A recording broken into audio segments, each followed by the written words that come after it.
અંકલેશ્વર શહેરમાં આક્રમક રખડતા શ્વાનના ત્રાસથી યુવતીનો ગંભીર અકસ્માત થયો હતો.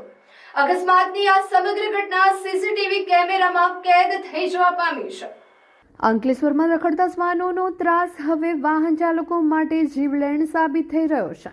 અંકલેશ્વર શહેરના એક માર્ગ પરથી પસાર થઈ રહેલી એક યુવતી પાછળ અચાનક રખડતું કૂતરું દોડતા ગભરાઈ ગયેલી યુવતીએ પોતાના મોપેડ પરથી કાબુ ગુમાવતા તેનું વાહન સીધું રસ્તા કિનારે આવેલા વીજ પોલ સાથે ધડાકાભેર અથડાયું હતું.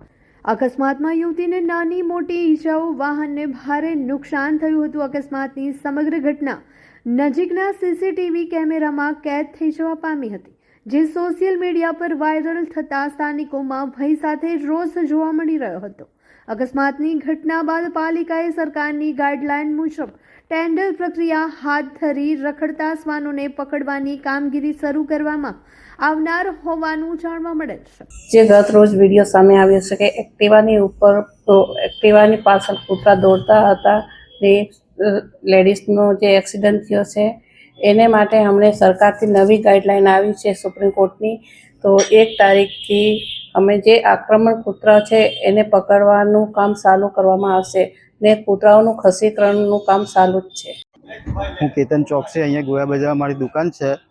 અહીંયા કૂતરાઓનો ત્રાસ ખૂબ જ વધી ગયો છે. સ્કૂલ આવેલી છે, અહીંયાથી પબ્લિકને અવર જવર હોય છે ત્યારે કૂતરાઓ દોડે છે પબ્લિક પાછળ અને ગભરાઈને અકસ્માત થવાનો ભય રહે છે. હાલ 2 દિવસ પહેલાં જ એક છોકરી ગભરાઈ અને ખૂબ જોરમાં એક્ટિવા લઈને ભાગી, એમાં એનો અકસ્માત થયેલો હતો. સદનસીબે બચી ગઈ છે. નગરપાલિકા અને તંત્રને એક જ વિનંતી છે કે આવું બધી જ જગ્યાએ, ફક્ત ગોયા બજાર નહીં પણ બધી જ જગ્યાએ આ પ્રમાણે કૂતરાનો ત્રાસ વધી ગયો છે. તો એના માટે કંઈક પગલાં ભરે, કૂતરાઓને પકડીને કોઈ વ્યવસ્થિત જગ્યા પર છોડી આવે કે એનું કંઈ વ્યવસ્થિત આયોજન કરે, જેથી પબ્લિકને હેરાનગતિ મટી જાય અને આ અકસ્માત થતાં અટકે. બસ એટલી જ વિનંતી છે.